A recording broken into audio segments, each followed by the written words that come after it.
Finalmente. Finalmente. Não é, Ambar? Diz aqui ao pessoal o que é que tu achas disto. Achas que já não era sem tempo? Agora vamos ter companhia. Sim, vamos todos falar com as pessoas. Vamos falar com as pessoas. Olá, pessoas. Pessoas da internet. Tenho boas notícias para vocês e outras notícias assim. Não sei por onde começar. Eu dormi tão mal nestes últimos 10 dias. Acho que perdi metade dos meus neuros. Então o que é que se passou? Resumindo, dia 19 de setembro, se eu não tenho erro, portanto, há 10 dias atrás, que agora é 29, dia 19 de setembro, o primeiro-ministro do Japão decidiu que a reunião das Nações Unidas, ou um contexto relacionado com a reunião das Nações Unidas em Nova Iorque, era o contexto essencial para mandar uma autêntica bomba, mas confetis, uma bomba no bom sentido, de que o Japão iria finalmente abrir para turismo. Deixem-me mostrar-vos só isto, porque ele está com aquele ar de eu estou aqui para fazer um anúncio importante. Isto não é sobre o Japão, nem eu, é sobre o Amber, não é? Exato, como tudo no mundo, porque o planeta gira à volta dos ratos. Então ele escolheu esse momento para mandar essa bomba. Porquê que eu digo essa bomba? Porque a maneira como foi feito o discurso e a maneira como o processo foi gerido depois desse discurso deixou baffled. Desculpem, again, eu estou sempre a trocar de línguas, portanto estou um bocado baralhado. Deixou totalmente sem chão, mesmo as pessoas mais inside, mesmo os próprios ministérios. Porque assim, quando ele disse que o Japão ia abrir um, para estrangeiros a partir de outubro, já não recordo se ele disse a data exata, mas entretanto a data exata saiu e é 11 de outubro, para estrangeiros com menores ou nenhumas restrições a nível de visto. Ele não falou se haveria ou não restrições, omitiu se haveria ou não restrições a nível de controle sanitário, e nós sabemos hoje em dia que continuam a haver, e que são diferentes de uns países para os outros, e que dependem de uma escala que não tem propriamente a ver com o estatuto de vacinação ou a gravidade da situação do Covid nos países, o que é bastante obtuso.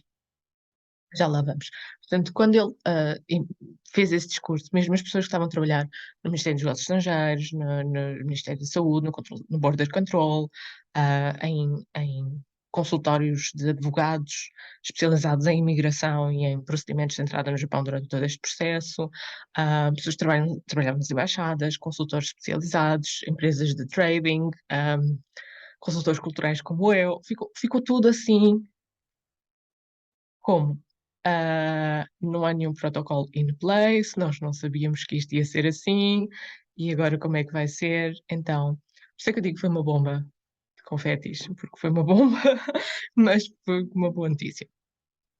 Então, não se sabia e não soube durante muito tempo nada acerca de como é que ia abrir.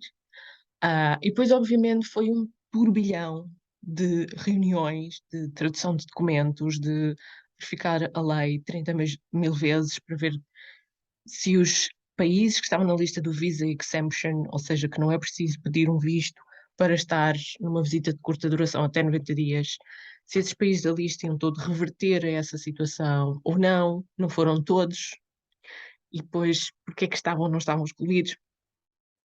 São 10 dias a viver ao contrário. Então, alguns países, infelizmente, tinham um acordo de visa exemption, não precisavam, antes do Covid, antes da pandemia, antes do fecho das fronteiras, não precisavam de pedir visto para estadias de curta duração ao Japão e agora não voltaram ao estado inicial. Felizmente, Portugal voltou ao estado inicial.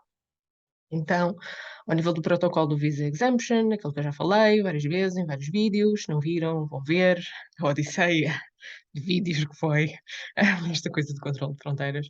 Portugal, a partir de 11 de outubro, os cidadãos portadores de passaporte português que não haja nenhuma circunstância em contrário que possam entrar no Japão, portanto, que não transportem aquelas coisas que são proibidas de passar na imigração, que não tenham aquelas condições todas de terem ido a não sei que países, terem cadastros, não sei o quê. Portanto, as pessoas normais, vamos dizer assim, hum, podem deslocar-se ao Japão, passar o controle de fronteiras mostrando o seu passaporte português, fazendo o chamado visa instantâneo ou visa automático, que já era assim antes de 2020, que é simplesmente no procedimento da imigração do controle de fronteiras, preencher um papelinho verde, declarar para onde é que vai quando lá chegar, pôr os contactos, pôr as moradas, do sítio para onde vai depois de chegar ao Japão, pôr as moradas, pôr os contactos dos alojamentos, dos telefones e não sei o quê, declarar com compromisso de honra que não está a levar nada de coisas proibidas, portanto,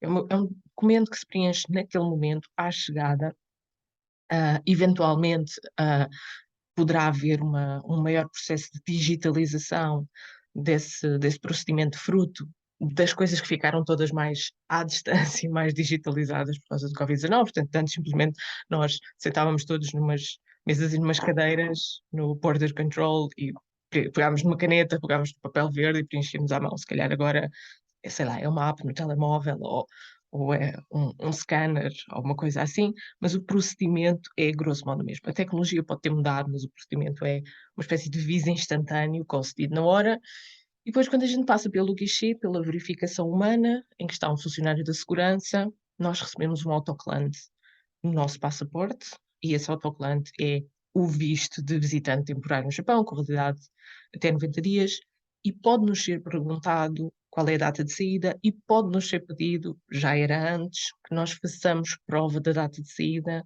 por exemplo, através do bilhete de avião da volta. Então isso tudo é o processo que já era antes de 2020 e a nível do border control e dos vistos vai voltar a ser assim, a partir de 11 de outubro. Agora, a questão do controle sanitário é outra coisa. A questão do controle sanitário, Portugal ainda está na lista amarela. Quem não sabe o que é a cena das listas, vai ver os outros vídeos. É extremamente frustrante que à data de hoje, mesmo nós já sabendo que já não vai haver necessidade de visto, depois Portugal está na lista amarela na mesma, o que significa que continuam a aplicar-se medidas de controle sanitário. hum, e há problemas em relação a saber exatamente como é que as medidas de controle sanitário vão do Ministério da Saúde do Japão, porque não tem nada a ver com o Ministério dos Negócios Estrangeiros. O Ministério dos Negócios Estrangeiros, o Border Control, Immigration, é uma coisa, controle sanitário, controle epidémico, Ministério da Saúde, Health Checkpoints é outra coisa. São dois ministérios diferentes no Japão e o Ministério da Saúde do Japão não automaticamente reconhece todas as coisas do Ministério da Saúde dos outros países. Um, e não o de Portugal. Por exemplo, uma pequena side note, uma nota à parte, mas para vocês ficarem a saber, por exemplo, se um estrangeiro de qualquer país estiver em Portugal, em turismo, sei lá, americano, brasileiro, whatever, e tiver um problema de saúde, pode ir aos nossos hospitais públicos e ser atendido. Ele pode pagar pelo serviço, mas é a taxa normal dos hospitais públicos portugueses. Se nós estivermos no Japão e tivermos um problema de saúde, mesmo que seja uma emergência, nós não podemos necessariamente ser atendidos no hospital. Depende se nós temos um seguro de saúde, não é um seguro de viagem, é um seguro de saúde. Pronto. End of side note. Voltar ao caminho principal desta conversa. Portanto, o Ministério de Saúde no Japão, até agora, não conseguimos, e acho que ninguém que trabalha neste ramo, nem sequer, ou diria eu, muito menos, agências de viagens, sabemos exatamente porque é que Portugal ainda está na lista amarela. Não sabemos porque é que Portugal ainda está na lista amarela e não passou para a lista azul. Não parece ter nenhuma relação com a maneira como a vacinação foi dada em Portugal ou a imunidade de grupo em Portugal. Não parece ter nenhum fundamento científico, parece ser uma questão mesmo de vontade ou falta dela da parte da burocracia, desculpem, da parte da diplomacia portuguesa no Japão, de chamar a atenção que há circunstâncias de reciprocidade que não estão a ser respeitadas.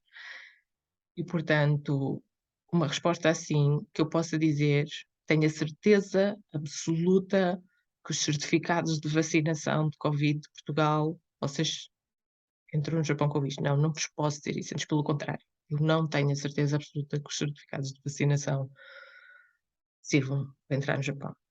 Sei que existe uma app, sei como é que se processa a entrada de dados na app que o governo do Japão reconhece para entrar no Japão ao nível do controle sanitário, sei quais são os laboratórios em Portugal que fazem testes de sangue, que são reconhecidos para introduzir os dados na app e, portanto, para as pessoas fazerem o teste de sangue e provarem que não têm Covid, e poderem entrar no avião e poderem chegar ao Japão e aqueles dados estão na app, estão certinhos e a pessoa passa sem problema, desde que o resultado do teste tenha menos de 72 horas, ou se houver prova de que o voo falhou ou atrasou, até 96 horas.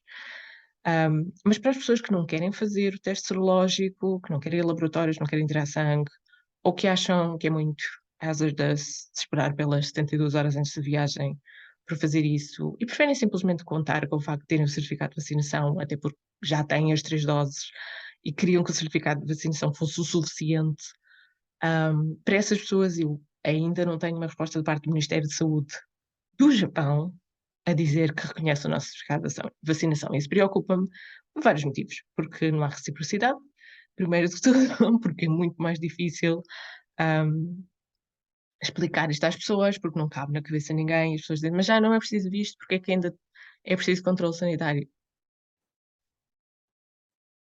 Paperwork. Lá burocracias, a vida é assim. Então, eu acho que a partir de 11 de outubro é que eles vão afinar as agulhas, a partir de 11 de outubro é que eles vão ver que o volume de pessoas a entrar no Japão, porque eu sei como é que está a marcação dos hotéis e das viagens no Japão. O volume de pessoas a entrar no Japão nos primeiros 3 meses depois das fronteiras abrirem, vai ser uma coisa que nós nunca vimos na história do turismo do Japão desde sempre. Há turismo no Japão desde o final do século XIX, desde a restauração Meiji, mas formalmente só há turismo no Japão desde mais ou menos o final da Segunda Guerra Mundial, e os anos 60, basicamente. Hum, e nunca na história do turismo do Japão, haverá tantos visitantes esperados como é que eles vai haver nos próximos 3 meses.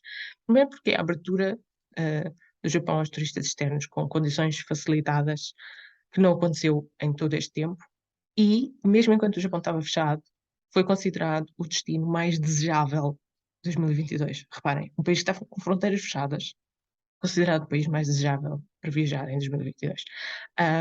Depois de nós sabermos o que é que está reservado, as pré-reservas, como é que foram os leilões de alojamentos, os leilões de experiências, etc. Nós, quer dizer, eu, consultores e outros profissionais, nós sabemos o que é que vem aí. E depois vai haver o Natal/Ano Novo, que para o Japão é mais importante o Ano Novo, para o Japão, ou seja, para as pessoas que têm lá pessoas suas familiares relacionadas, etc., no Japão, ou para os japoneses que estão em outras partes do mundo e querem voltar, ou para os próprios japoneses que querem utilizar as suas férias do Ano Novo, que normalmente são alguns dias e eles têm poucas férias, portanto vão aproveitar esses para viajar. Portanto, o Ano Novo vai ser uma loucura. E depois tem o Ano Novo Chinês, que no próximo ano acho que vai ser 22 de janeiro, o Ano Novo Lunar, basicamente, que é celebrado em todas as culturas do Extremo Oriente, China, Coreia, Japão, e que faz com que as pessoas também circulem muito. Não é como se eles tivessem 2 festas de Ano Novo. Hum, e eu acho que só depois disso é que a coisa vai acalmar, só depois disso é que eu vou, porque eu não me vou meter, na confusão dos meses anteriores, não vou fazer ninguém expor-se a isso, e porque eu tenho a certeza que vai haver ainda muita coisa que só vai mudar quando eles virem a avalanche que vão receber. Hum, porque os japoneses são assim. Por exemplo, quando houve o campeonato de rugby no Japão, e eu estava em Oita naquele ano, que foi onde foi o campeonato de rugby, eles não estavam minimamente preparados para a avalanche de visitantes que eles iam ter. Em Oita acabou o estoque de bebidas alcoólicas nos bares ao segundo dia do campeonato. Imaginem uma cidade em que a nightlife parou, porque acabou o estoque de bebidas alcoólicas em todos os estabelecimentos de restauração e bares da cidade. E depois havia filas e filas na autoestrada das caminhonetas da reposição, porque eles têm aquele sistema do just in time, o que é? Que é, eles não têm muito estoque acumulado nos estabelecimentos, é suposto haver reposição conforme se vai gastando. Isso não serve quando vocês têm um campeonato de rugby e recebem os fãs de rugby numa cidade. Pronto, isto é uma história quase anedótica, mas é verdade. Tanto, e quando isso aconteceu, eu lembro-me de toda a gente, não é? Os expatriados, não sei o quê, toda a gente estava a dizer, eles não estão minimamente preparados para receber os Jogos Olímpicos, porque isto foi em 2018, então nós ainda pensávamos que os Jogos Olímpicos iam ser coisas normais. Acho que foi em 2018, ou foi 19.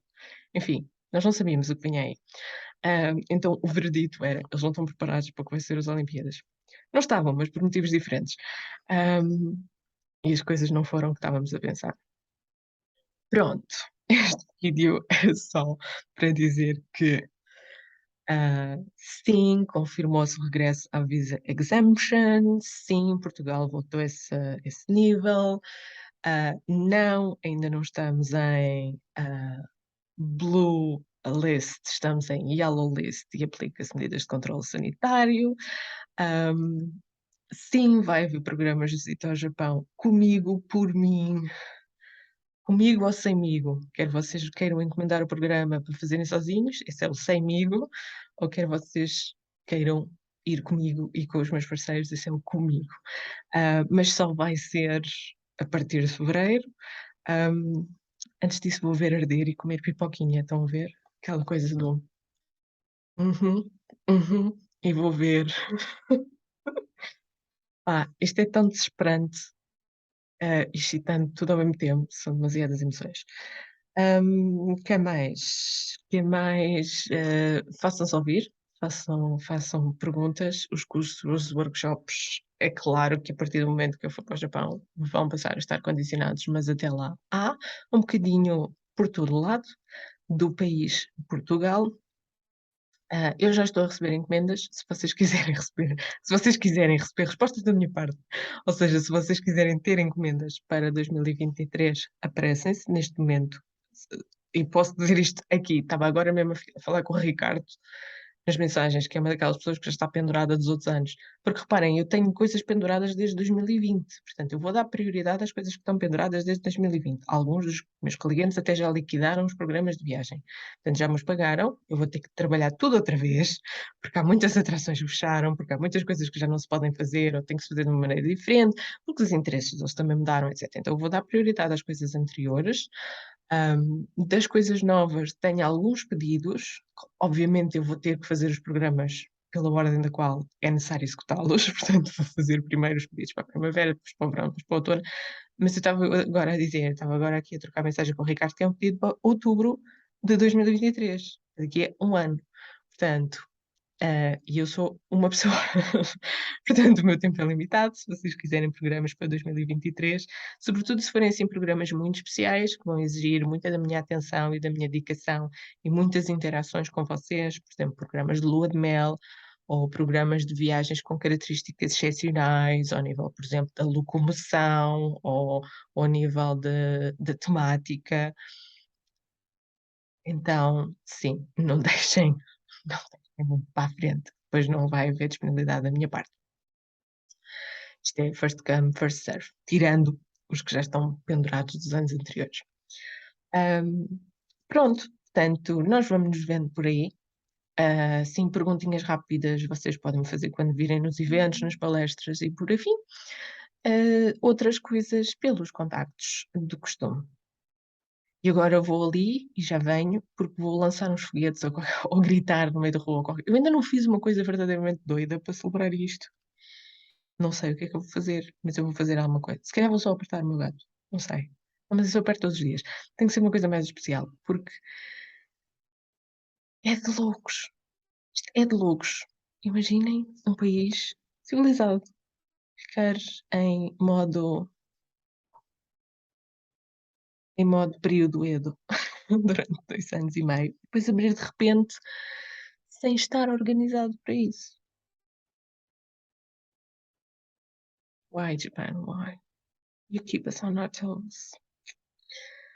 É assim, love it or hate it. Quando a nossa vida já está muito mingle com isto, Love it or hate it. Mas temos que continuar. Uma grande beijoca para todos e até vemo-nos